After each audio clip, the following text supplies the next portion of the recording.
Welcome to our monthly Science of All Protein seminar. My name is Bianca Data. I'm the Scientific Partnerships Manager at the Good Food Institute. For those of you who are here for the first time, welcome to our community.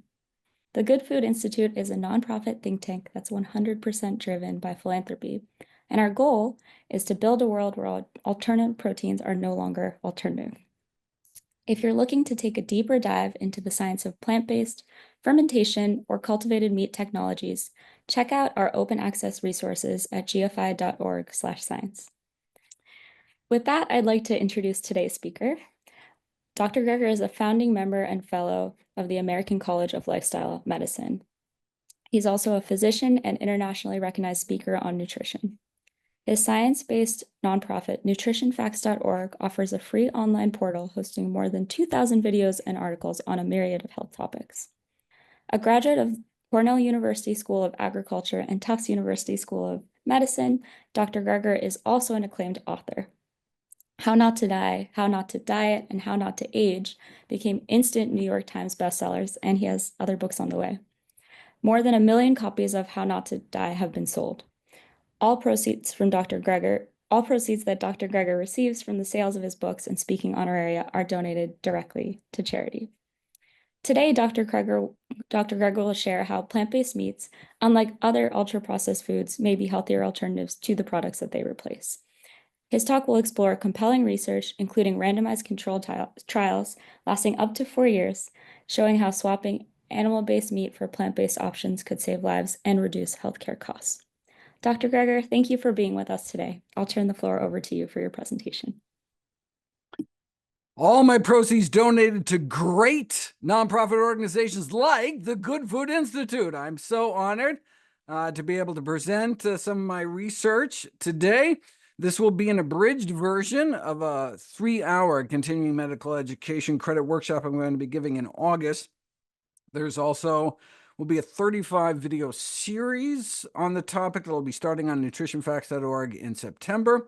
And I plan to publish a book on the subject as well this year. And so very interested in what questions people have, any suggestions for additional research directions I can take to make it the most comprehensive treatment on the topic of alternative protein products and ultra-processed foods. First, why should we care? Well, in a survey of nearly 10,000 consumers across 17 countries, half said they avoid plant-based substitutes because they are ultra-processed foods. I avoid plant-based meat replacements because they are ultra-processed, 54%. Now, this is understandable, since based on studies involving nearly 10 million people, greater exposure to ultra-processed foods has been associated with a higher risk of a variety of adverse health outcomes, including premature death. And this was after controlling for confounding factors, including dietary quality. So it apparently wasn't just because they were eating junkier diets, suggesting that at least some of the adverse consequences of ultra-processed foods may be independent of dietary quality. This could involve things like harmful additives, or heat-induced contaminants, or packaging chemicals, or on down the list.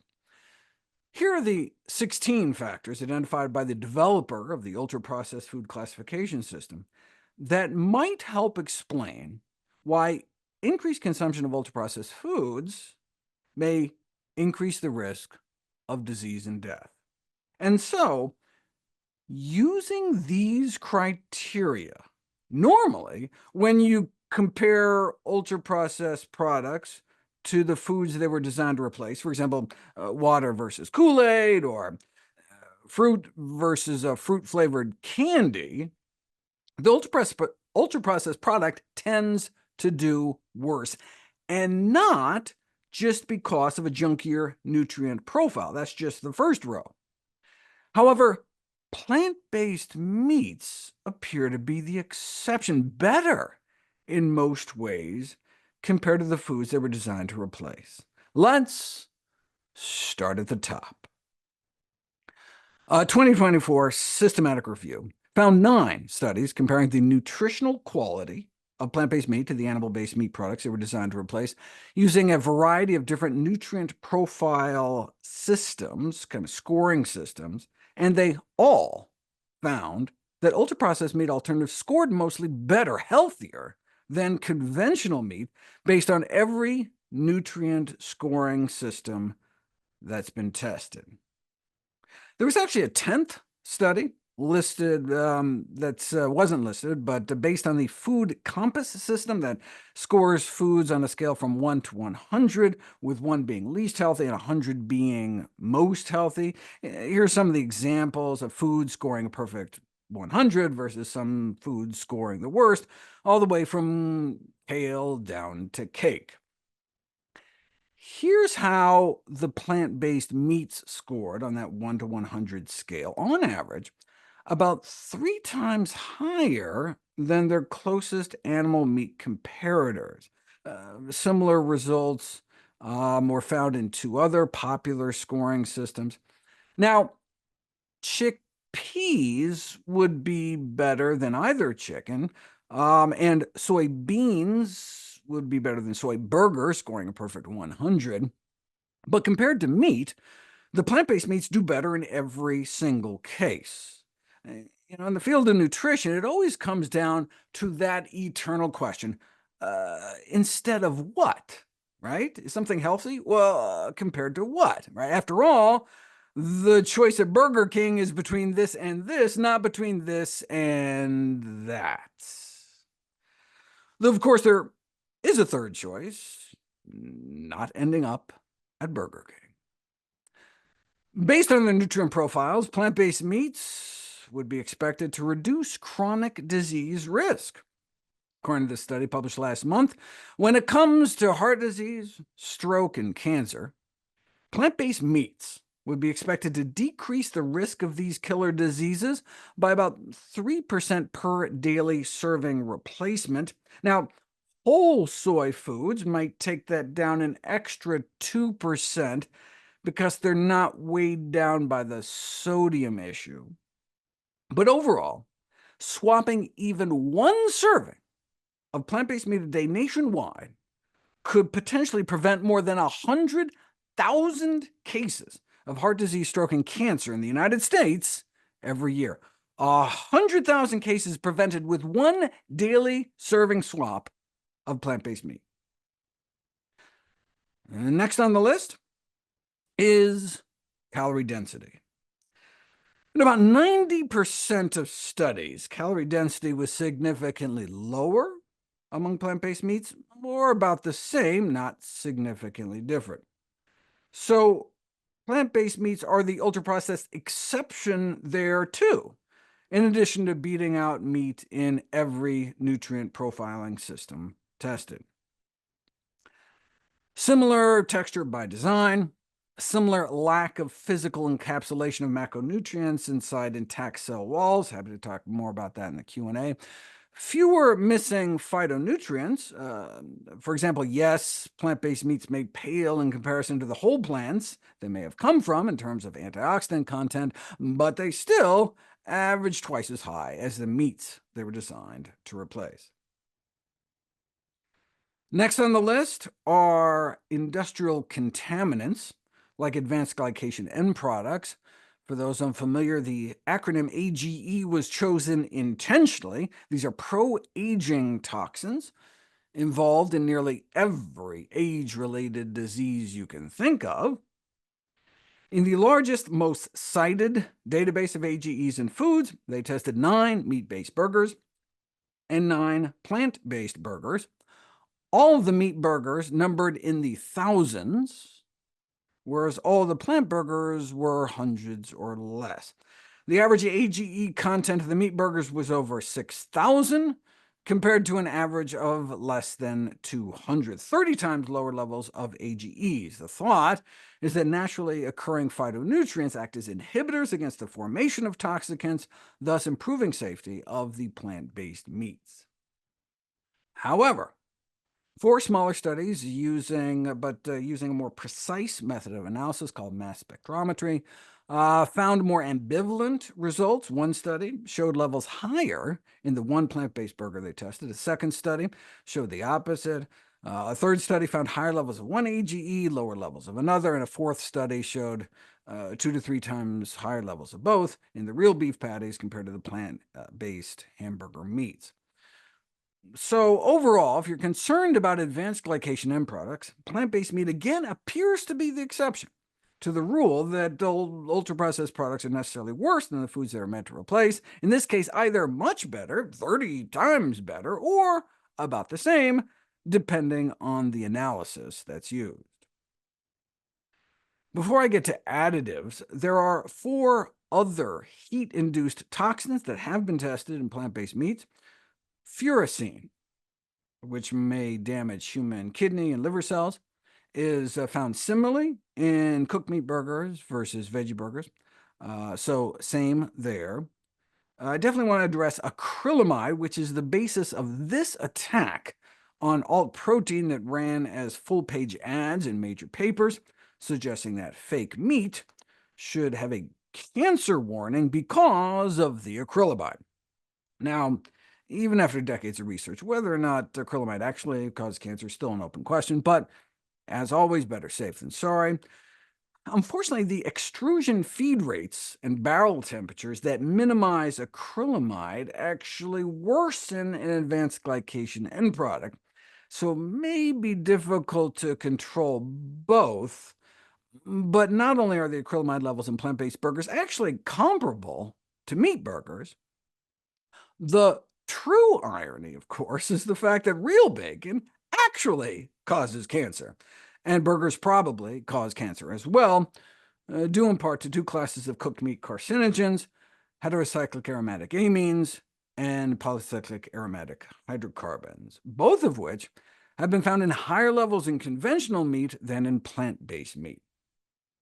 There have been 4 studies comparing heterocyclic amines in animal-based meat versus plant-based meat. The first found none of the 4 heterocyclic amines tested in soy-based patties.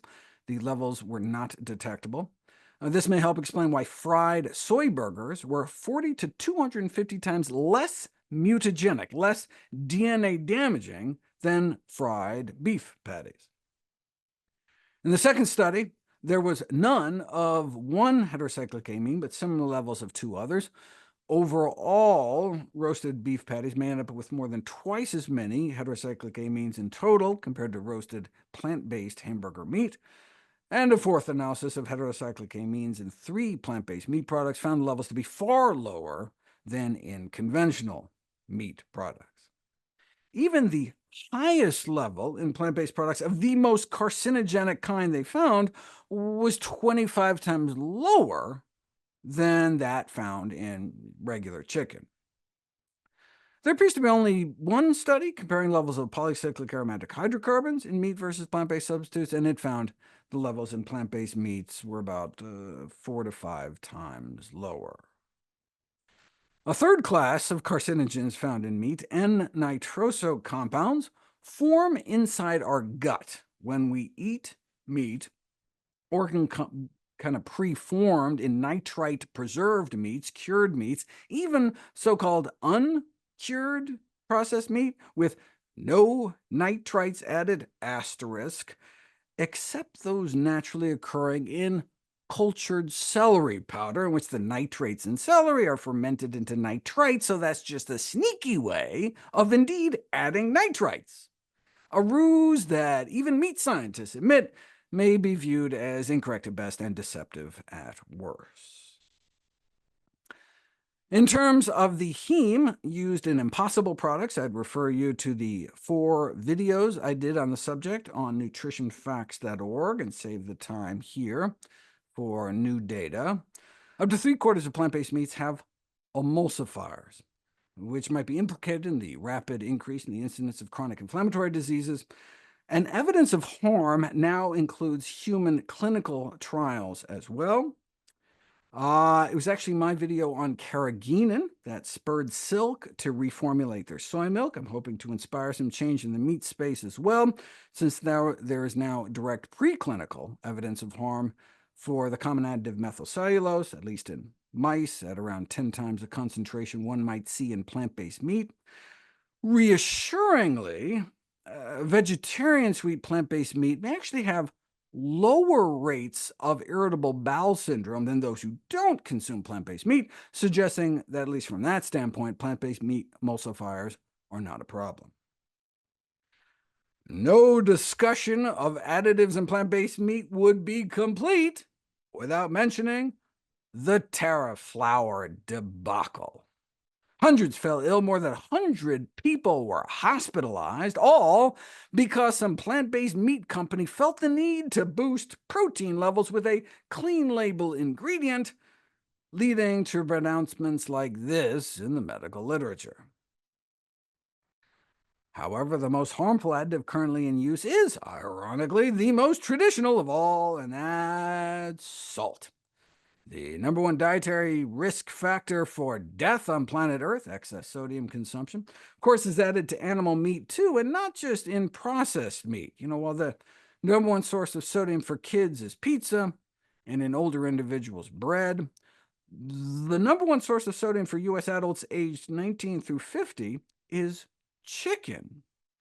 In part because injecting raw chicken with salt water is evidently a widespread practice in the poultry industry, something they've evidently been doing since the 1970s. This can result in raw chicken breasts reaching as much as 400 milligrams of sodium or more, 6 times more than they would naturally have. How do plant-based meats compare? A 2024 systematic review found that the average levels of sodium were not significantly different in general between plant-based and conventional meat, though it does depend on the category. Although the saltiest plant-based sausage was found to be less salty than the least salty meat sausage, you see the opposite when looking at whole cuts like steaks or fillets. However, the research did not account for the sodium commonly added in preparation, which is a concern that can apply to nearly every study on this topic. For example, in this study of U.S. products, plant-based burgers had nearly 10 times the sodium as beef, but that's because they were comparing raw beef with pre-seasoned plant-based meats. Now, they could have compared burgers to burgers, but intentionally excluded them from the study, skewing the results. If you compare apples to apples, for example, meatballs versus plant-based meatballs, even the saltiest plant-based meatball is less salty than the least salty regular meatball. In terms of burgers, the Impossible Whopper is said to contain only 10% more sodium than the traditional Whopper, but perhaps the reason a percentage is just used here is because they both have about an ungodly 1,000 milligrams of sodium each. Normally, burgers end up more in the 300 to 700 milligram range. That's what people prefer in taste tests. A gram of salt is about 390 milligrams of sodium. And 300 to 700 makes regular burgers fall more in line with pre-seasoned plant-based burgers. Though, on average, overall, the levels of sodium in plant-based meats are comparable, there are extreme outliers, with up to 1,400 milligrams, which would nearly cap the entire American Heart Association recommendation limit of 1,500 a day in a single serving. Therefore, sodium really is something manufacturers need to keep in mind. So, although plant-based meat alternatives tend to be higher in fiber, lower in saturated fat cholesterol, there is a concern that high sodium content of some products and the potential rise in blood pressure could negate some of the benefits. Well, there have been about 10 studies on the clinical impacts of plant-based meat, and according to this 2024 review, to date, no negative effects on health have been observed. But literally, the very next day after this paper was accepted, this study was published out of Singapore, randomizing people to plant-based meats with triple the sodium of the meat that they were replacing. And there was a blunting of the healthy dip in nocturnal diastolic blood pressure you normally see in the early morning hours, which was attributed to that extra sodium load. Things may be getting better, though. When I created a chart 5 years ago for UBS, Beyond Meat burgers had 390 milligrams of sodium, which is in that typical kind of 290 to 400 range of regular burgers in the U.S. But the 2024 version is 20% lower at 310 milligrams, thanks to the use of potassium salt, potassium chloride instead of sodium chloride. And Impossible now has a beef light with only 260. Ideally, it would be under 180, meeting the World Health Organization recommendation for less than a 1-to-1 ratio of sodium to calories. Bottom line, reduction in the amount of sodium present in meat alternatives should be a top priority in the reformulation agenda, perhaps by using potassium hydroxide instead of sodium hydroxide in the protein fractionation process. Okay, so here's where we are with additives, doing on average better, the same, or worse, depending. Similar packaging, same number of microplastics, for example.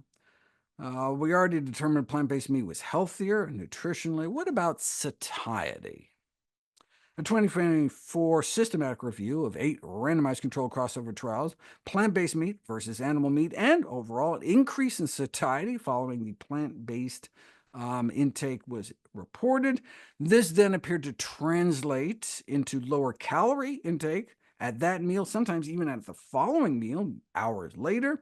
This may be attributed to the higher fiber content of plant-based products, as fiber is negligible or absent entirely from conventional meat, together with a beneficial modulation of gastrointestinal hormones, for example, GLP-1, the appetite-suppressing satiety hormone mimicked by weight loss drugs like Ozempic, with a calorie and macronutrient-matched veggie burger boosting GLP-1 about 40% higher compared to a meat burger.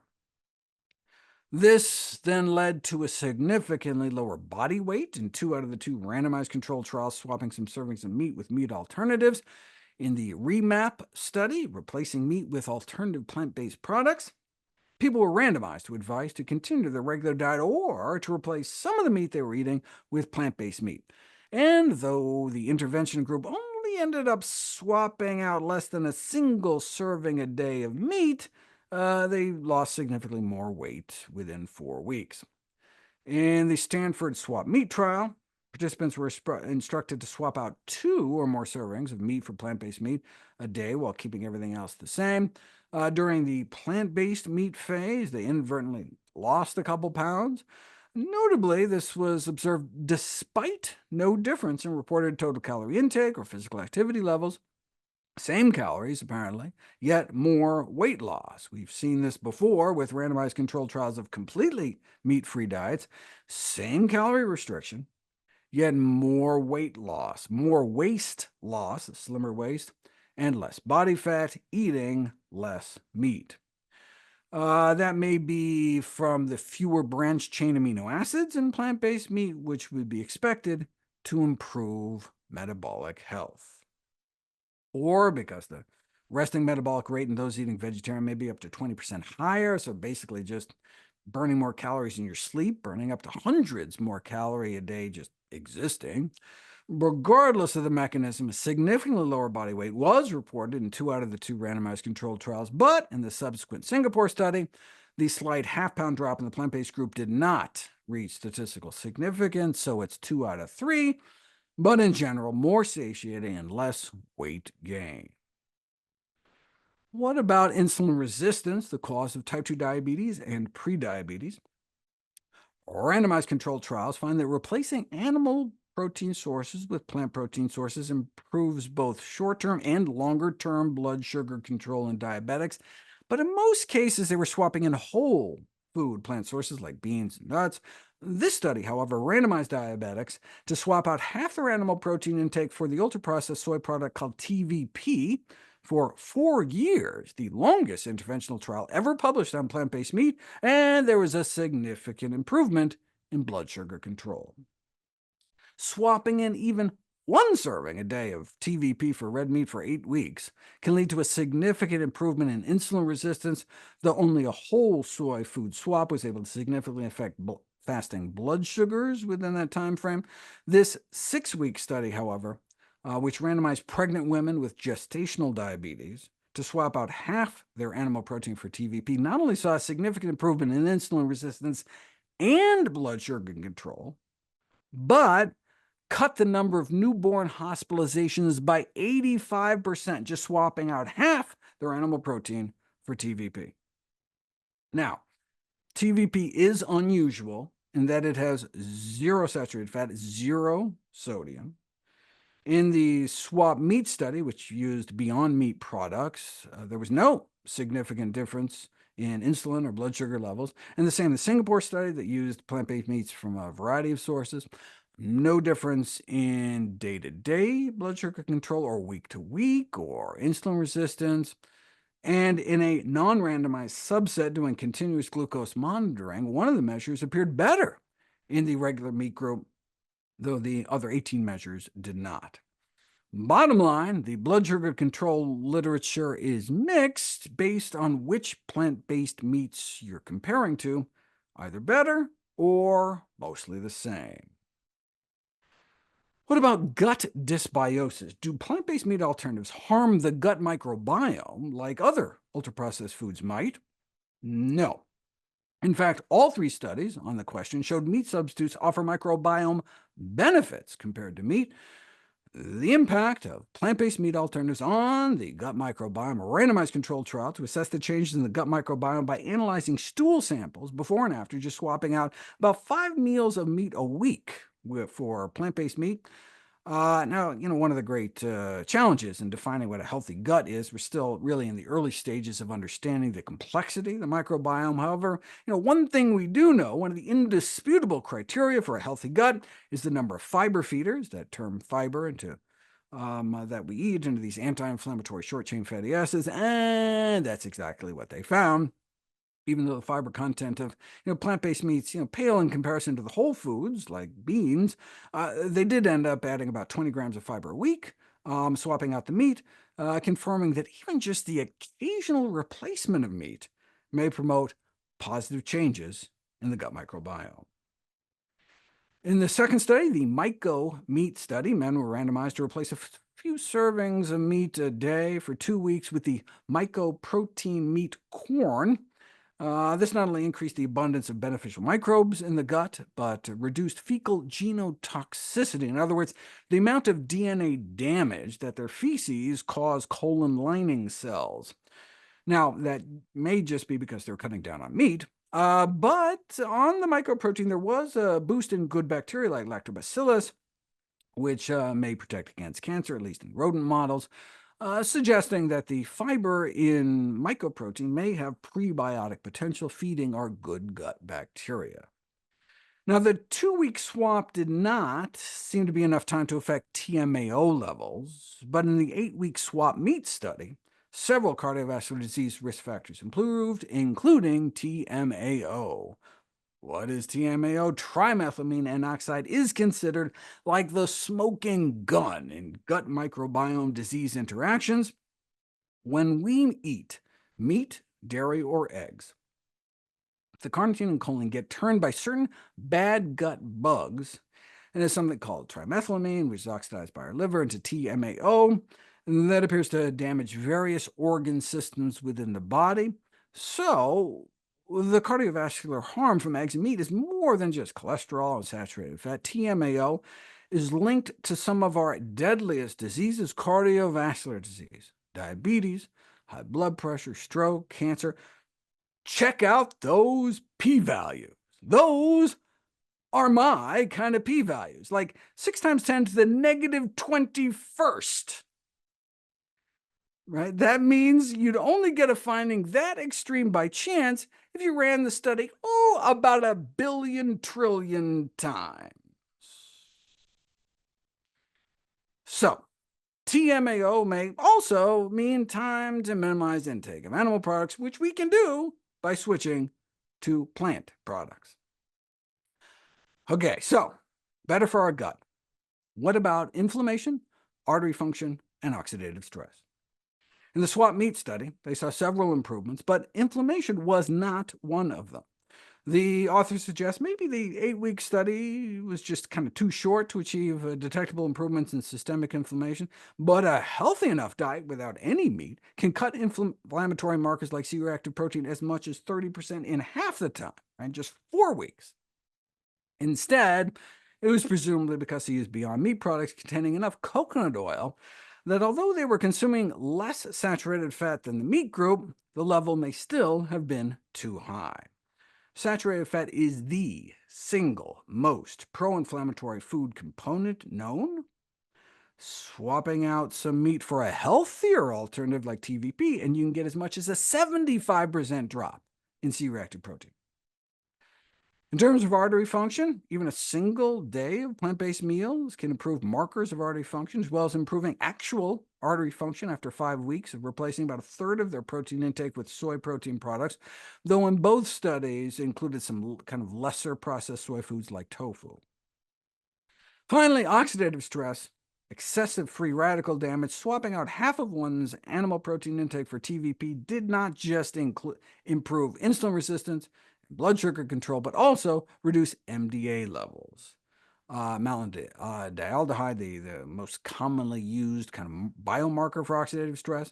Replacing just a single serving a day of red meat for TVP led to a significant drop in oxidative stress and a significant boost in the total antioxidant capacity of the bloodstream within 8 weeks.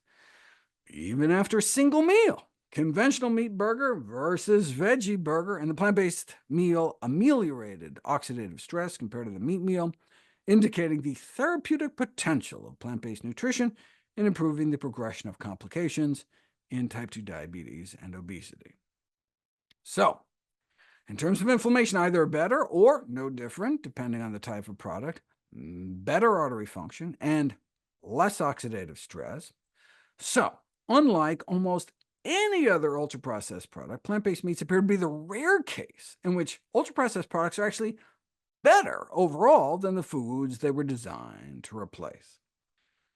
However, this probably says less about how healthy they are and more about how unhealthy modern meat is. Take food safety, for example. In response to a Super Bowl ad placed by a meat industry-funded lobbying group questioning plant-based meat for its hard-to-spell ingredients, Impossible Foods responded with a parody questioning an unintentional additive in conventional meats. According to the latest data, about 85% of ground beef and turkey are contaminated with fecal bacteria at a retail level, and about half of chicken and a third of pork. But you don't have to cook the crap out of plant-based meat because there shouldn't be any crap to begin with. Fecal contamination is not just unseemly, but a critical public health issue. Fecal matter, considered the main source of some of our most serious foodborne pathogens, such as Salmonella and Campylobacter. Salmonella, the leading cause of foodborne hospitalization and death, contaminates 1 in 4 packages of retail chicken sampled by the USDA in the United States, 1 in 8 samples of ground turkey nationally, 1 in 24 packages of pork, and 1 in 67 packages of ground beef. Campylobacter, which sickens about 850,000 Americans every year, is found in nearly every 3 or 4 packages of retail chicken. Even just shopping for meat can be risky, as disease-causing fecal bacteria can contaminate the outer packaging of meat. While these statistics may seem discouraging, the good news is that foodborne illnesses are largely preventable, and the simplest approach to reduce their occurrences is to greatly reduce the consumption of animal products like meat.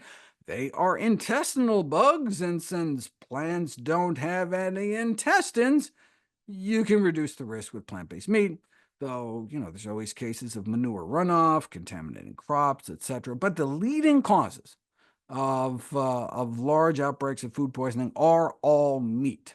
And every single one of the top 5 pathogen food combinations that cause the greatest burden of disease are all animal products, mostly meat. That second one is toxoplasma, which is a brain parasite that may infect 1 million Americans every year. Tapeworms in our brain from pork has also become an increasingly important emerging infection in the United States. What you think is a migraine may not be a migraine, but rather pork tapeworms in your brain This is most likely what they found in the brain of our future Secretary of Health and Human Services. You may even get bladder infections from eating meat, particularly poultry, urinary tract infections, or viral hepatitis from pork products. There aren't any prions in plants either, the cause of fatal spongiform brain diseases, which is why there's a mad cow disease, but not a mad corn disease. And I didn't include other meat-borne pathogens like trichinosis or E. coli 0157H7, which still sickens 50,000 Americans a year, mostly from beef, or the 100,000 sickened every year by Yersinia-infected pork. But let's just stick to the major pathogens, some of which are antibiotic resistant. This is due in part to millions of pounds a year of medically important antibiotics fed to farm animals. Over 1,000,000 pounds of penicillin drugs, 4,000 tons of tetracyclines laced right into their feed and water. And so now chicken breasts, for example, bought in stores in the U.S., most of the Salmonella and Campylobacter are found to be resistant to at least one class of antibiotics, about half of the Salmonella resistant to 3 or more classes of drugs.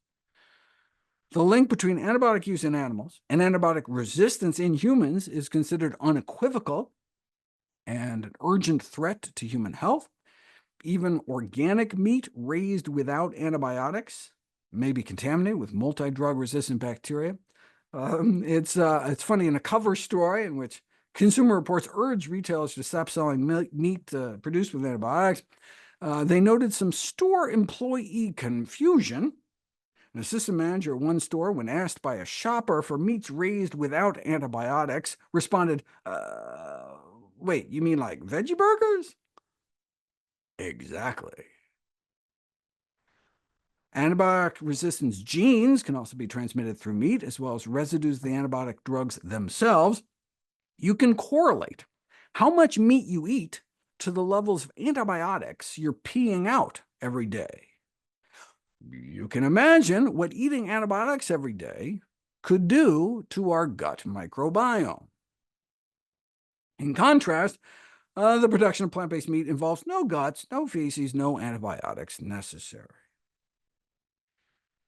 Currently, 7 hormone drugs are approved by the FDA to bulk up the production of milk and meat in the U.S. and Europe. However, there exists a total ban on such use.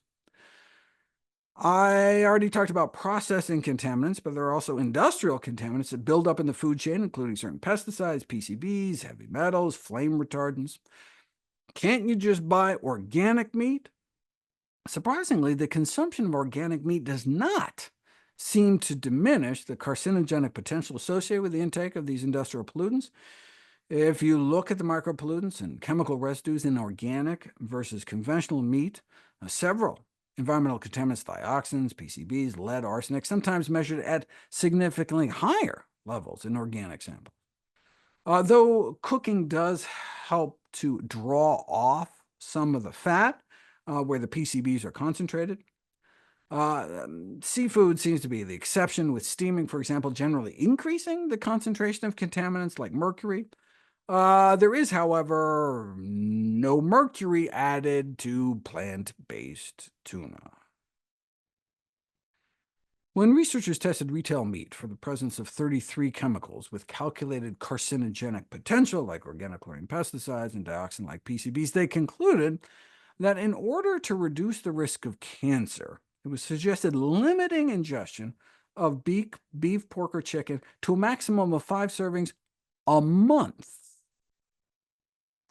Meat presents the only scenario in which ultra-processed products were designed to replace foods we know cause cancer. In fact, the #1 cancer killer of non-smokers, colorectal cancer. These are foods in desperate need of replacement. And it's not just the cooked meat carcinogens I talked about before. Other potential cancer contributors include arachidonic acid, excess methionine, and other sulfur-containing amino acids in general, the trans fats naturally present in meat, formaldehyde, all of which have been found in higher levels in animal meat than plant-based meat. Happy to run through those studies in the Q&A if anybody wants. There may also be cancer-causing viruses and new 5GC, sialic acid not made by plants. The problem is it's not made by humans either, so when it's incorporated into our body when we eat meat, our immune system treats it as a foreign particle, eliciting an immune response, the production of antibodies to attack it in our tissues, which causes like an autoimmune process leading to inflammation that may facilitate the survival and spread of cancer cells. That brings us up to the cancer-promoting growth hormone IGF-1. Switching people to completely plant-based protein can lower IGF-1 levels, but just swapping out a few daily servings of meat for plant-based meats for 8 weeks was insufficient to significantly bring levels down, although it did bring down TMAO, and there may also be a strong link between colorectal cancer and TMAO, the gut microbial metabolite of dietary meat. Or maybe it's from the meat putrefying in our colon. Some of the products of this putrefaction process have been implicated in the development of colorectal cancer. There have been studies on plant-based meat swamps for ammonia and cresol. Even a single plant-based burger generates significantly less ammonia within hours, which can become a serious problem in liver cirrhosis. And swapping in a few servings of meat a day with mycoprotein meat leads to a significant drop in cresol exposure, which is a uremic toxin that appears to promote the invasion and migration of cancer cells.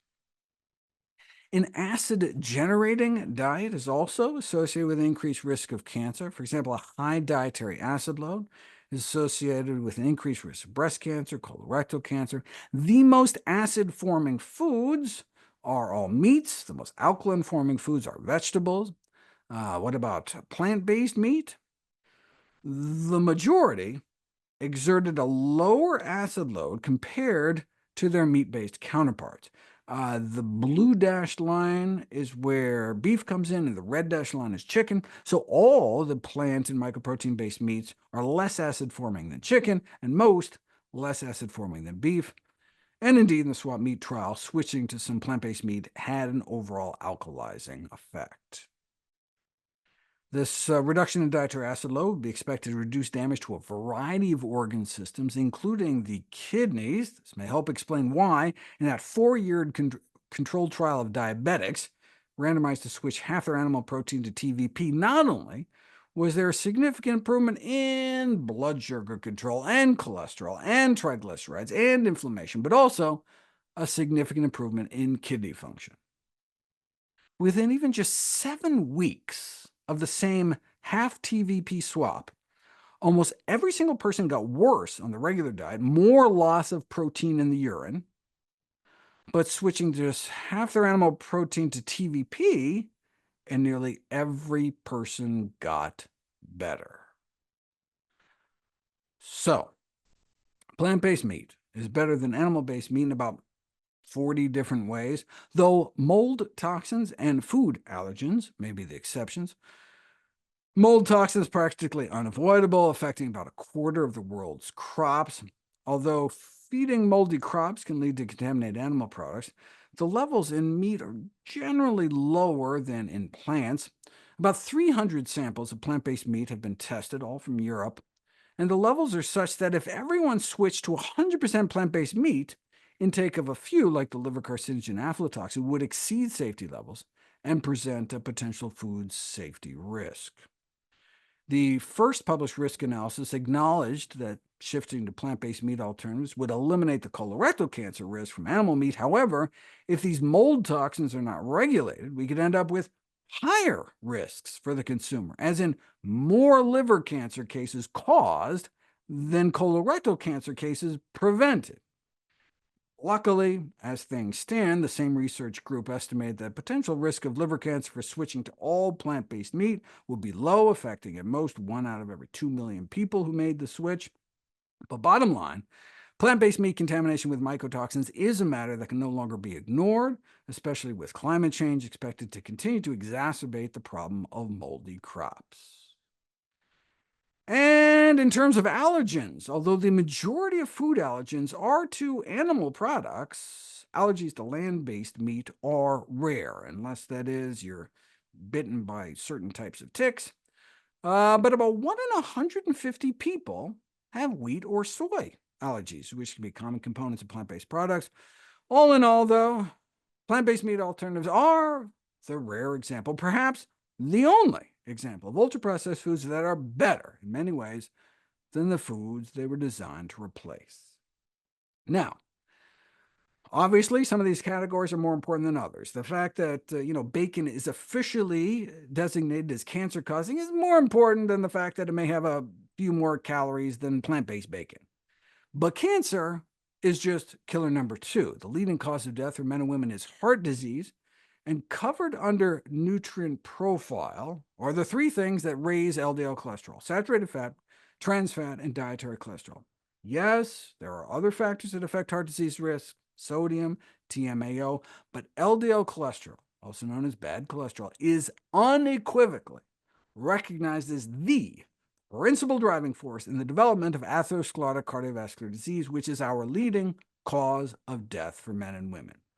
If LDL is the primary driver of our primary killer, then if you could just know one thing about a food, if there's only one question you could ask, it would be, what does this food do to my LDL cholesterol? So we're looking at nutrition labels for saturated fat, trans fat, and cholesterol, since any intake level above 0 increases LDL cholesterol and therefore increases our risk of coronary heart disease. And saturated fat contents are usually relatively low in plant-based meat alternatives, averaging between 1/2 and 1/3 compared to conventional meats. You can see that illustrated graphically here, where the regular meat is those reddish bars, so better across the board, often by a large margin. This is as true in Europe as it is in South Africa and the US, where plant-based meat may only average 1/3 of the saturated fat. For some categories, as noted in the systematic review, the most saturated, fattiest plant-based meat has less saturated fat than even the leanest meat comparator. In terms of trans fat, plant-based burgers have half the levels that regular burgers do, and cholesterol is present in animal-derived foods only, so it's not surprising that plant-based meat contains little or no cholesterol, helping people meet the federal dietary guideline recommendation to make dietary cholesterol consumption as low as possible. So, with less saturated fat, trans fat, and cholesterol, does swapping in some plant-based meat lower LDL cholesterol? Yes, a meta-analysis of a dozen trials found that replacing some or all meat with plant or mycoprotein meat alternatives dropped LDL an average of 15 points within 6 weeks. Maintaining a 15-point drop in LDL cholesterol for 5 years would be expected to reduce the risk of heart disease by about 10%, and after a dozen years by more like 15%, and across about 50 years by 25%. Now, the benefit only accrues if our cholesterol stays down, and it turns out it may even get better. In the 4-year trial, those randomized to swap half their animal protein for TVP ended up with LDL 26 points lower than the control group. That could net you a nearly 40% drop in risk over a lifetime of our #1 killer by just swapping out half of our servings of animal protein for plant protein products. Instead of swapping out our burger for a veggie burger, why not just switch to chicken and fish? Because it doesn't work. A meta-analysis of randomized controlled trials that compared the cholesterol effects of beef versus poultry and/or fish consumption found no significant difference. And an updated meta-analysis similarly found no benefit to switching to chicken or poultry, and the beef was actually better than fish. They attribute this to using particularly lean cuts of beef as a comparator. But even grass-fed beef appears to be no match for plant-based meat, as shown in the Stanford swap meat trial. So, how many lives might plant-based meat end up saving? Well, with processed meat officially classified as a known human carcinogen, global nutrition and health organizations have recommended flat out to avoid processed meat. This includes the World Health Organization, the American Institute for Cancer Research, Harvard Medical School and School of Public Health, the World Cancer Research Fund, and the leading cancer centers Memorial Sloan Kettering and MD Anderson. Considering 6 health outcomes, colorectal cancer, breast cancer, ischemic heart disease, type 2 diabetes, and 2 types of stroke, the optimum amount of unprocessed red meat may be 0 as well. But even a 30% reduction in both types of meat could lead to a million fewer cases of type 2 diabetes, hundreds of thousands of fewer cases of cardiovascular disease, and tens of thousands of fewer cases of cancer and premature death over a decade from a 30% reduction in meat. Diets high in processed and red meat are also the 2 single leading causes of diet-related disability in the United States, responsible for more than 1 million years lived in disability annually, 3 times more than diets high in sugar-sweetened beverages, and more than 2 million years of life lost, based on the most comprehensive analysis of risk factors for death and disability to date, which was published last month. Millions of years of life lost every year in the U.S. from people eating diets high in red and processed meat.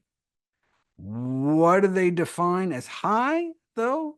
A diet high in processed meat is defined as any intake of processed meat. And a diet high in red meat? High as in any intake of red meat. Millions of years of life lost every year in the United States because people are eating more than 0 red and processed meat. Higher intake of meat in general, red meat, white meat, processed, unprocessed, also associated with increased risk of death from all causes put together. If people swapped out about 75% of their meat, up to 50,000 lives be saved every year in high-income countries, potentially saving billions of dollars of saved healthcare costs. Now, you'll note I focused on nutrients of concern, things we're getting too much of, because these days, most of us are dying from diseases of excess, not deficiency. I mean, who cares if animal meat has 10 times more niacin than plant meat? Or that plant meat has 500 times more thiamine than animal meat? When's the last time you've heard of anyone with pellagra or beriberi? Right? In contrast, how many people are suffering from diseases of excess? Saturated fat, salt, sugar, calories like heart disease, high blood pressure, stroke, diabetes, obesity, etc. Some of our leading killers. But if I was going to add nutrients for sufficiency, it would be ones where there's an epidemic of deficient intake, like fiber. Of all the dozens of nutrients tracked in the American diet, all the vitamins and minerals, the single greatest deficiency in the United States of America is fiber, with only 6% of Americans reaching the adequate daily intake, so 94% of Americans eat fiber-deficient diets. Whereas for protein, it's reversed. Only 7% don't get enough. So more than 90% get enough protein, but more than 90% fail to get enough fiber. So not that it matters, but bean, pea, and microprotein-based meats typically match meat in protein content. Vitamin B12 also doesn't matter, since most consumers also eat meat and other animal products. What about iron? Systematic review found plant-based meats were consistently reported to be higher in iron. But what about plant-based iron bioavailability?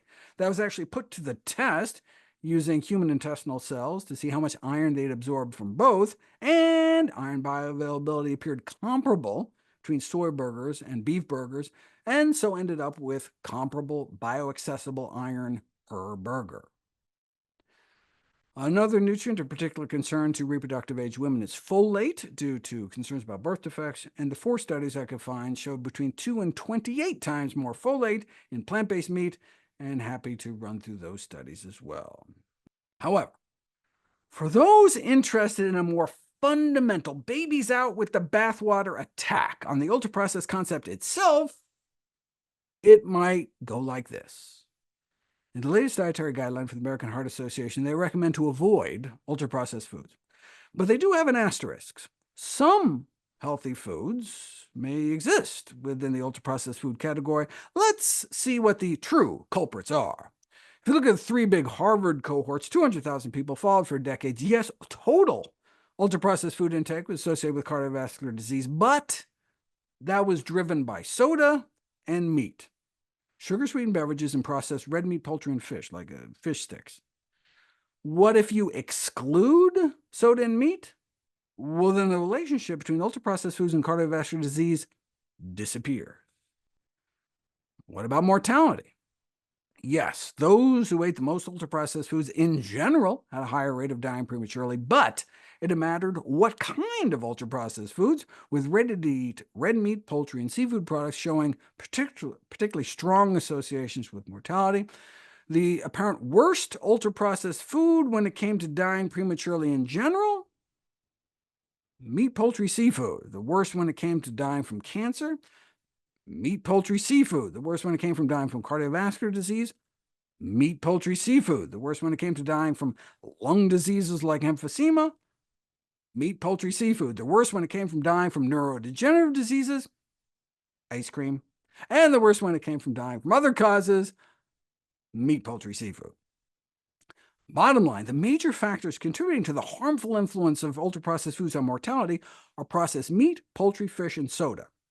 So here, the negative life-shortening effects of ultra-processed foods was really mostly talking about the negative life-shortening effect of processed meats, like burgers, chicken nuggets, and fish sticks.